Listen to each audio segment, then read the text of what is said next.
Welcome to day 19 of Learn Fusion 360 in 30 days. I'm Kevin Kennedy, and today we'll look at creating user parameters, copy and pasting components, and more as we create a parametric box. In Fusion 360, activate the Change Parameters dialog from the Modify menu. Parameters allow you to create equations and relationships to control the size of your Fusion 360 designs. By assigning names to the equations, we can reuse the parameters throughout the design. Let's create a new parameter for our box's width. Select the plus symbol to add a new parameter. We'll type the name box width. Note that spaces are not allowed in the parameter names. You can utilize camel case, snake case, or Pascal case. The unit of measurement will default to your document units.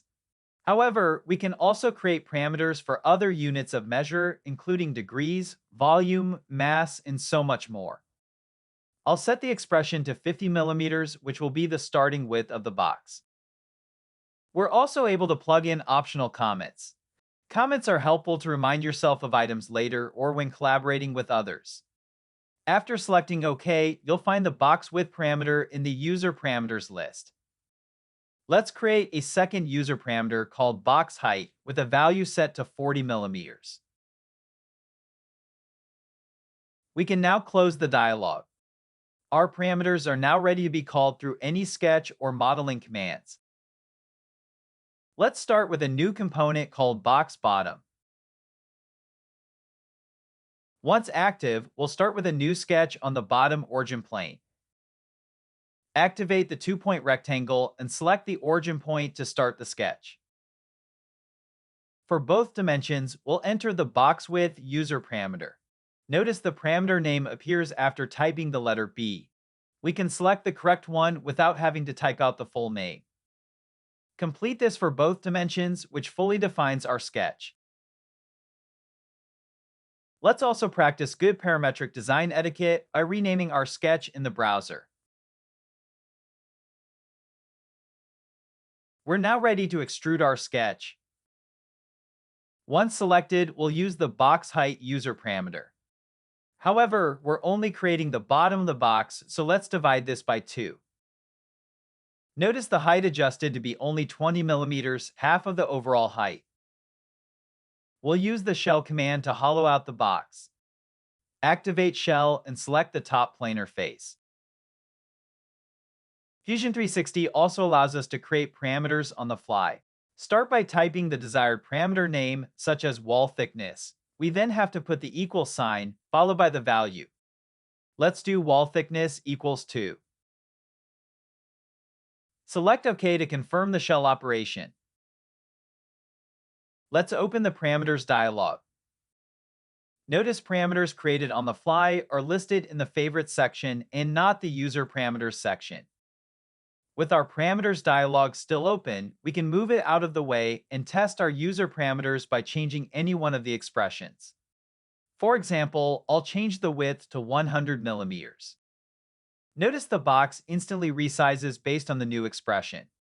Keep in mind that it's critical to fully define your sketches, as discussed earlier in this course. Fully defined sketches combined with user parameters can provide you with an efficient and convenient way to change your model's dimensions. Take a minute to test out some different dimensions. It's best practice to test your user parameters to ensure everything is working as expected. This makes it easier to fix any issues before your design becomes more complex. I'll set the width back to 50 millimeters and the height back to 40 millimeters. Let's now create the box top by copy and pasting the component.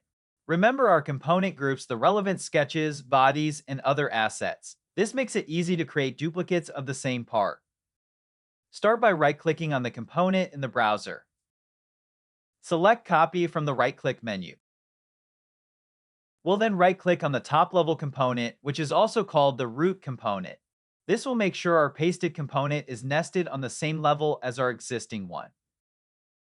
Notice we have the option to paste and paste new. Paste will create an exact copy that will always remain the same as the original. Paste new will create a copy, but will allow us to make changes without affecting the original. Let's use paste new in case we want the box top to be unique. Once pasted, we can choose to define the location.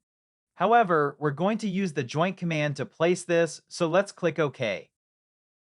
Before we move the top box into position, let's go ahead and rename the component in the browser. Once complete, we can activate the joint command in the toolbar. The joint tool lets you position components relative to one another, then define the relative motion between them. We'll want to hide the bottom box in the browser so we don't select that by accident. To use the joint command, we need to first set the joint origin. Defining the joint origin for each part is how we position the parts relative to one another. Generally, it's best practice to select a corner or an item that will not change. Let's select any one of the four corners, making sure to select on the top planar surface. Once selected, we can turn the other component back on in the browser.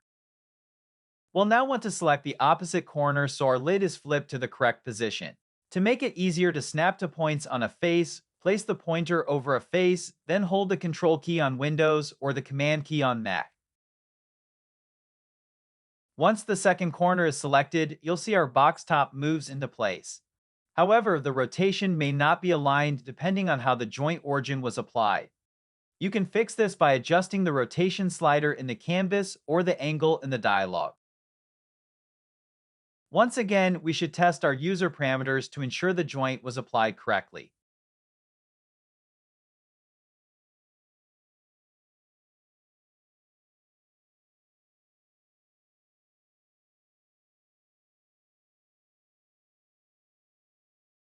Everything looks correct.